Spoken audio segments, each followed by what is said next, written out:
Welcome to our channel. If you want to activate the AT&T TV streaming app on your smart TV, follow these step-by-step instructions to start watching your favorite content on the big screen.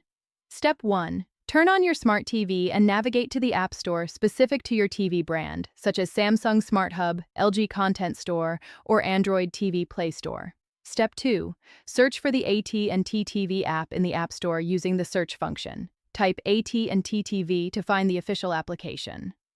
Step 3. Download and install the AT&T TV app on your smart TV. Wait for the installation to complete before proceeding.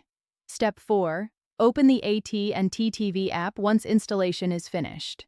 The app will display a welcome screen or sign-in page. Step 5. Select the Sign In option and note the activation code that appears on your TV screen. This code is usually 6 to 8 digits long. Step 6.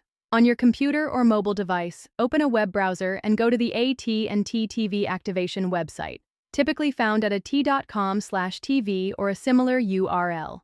Step 7. Enter the activation code shown on your TV screen into the appropriate field on the activation website. Make sure to type it correctly. Step 8. Sign in with your AT&T account credentials and follow any additional prompts. Your TV will automatically refresh and you can start streaming immediately. Don't forget to like this video and subscribe to our channel.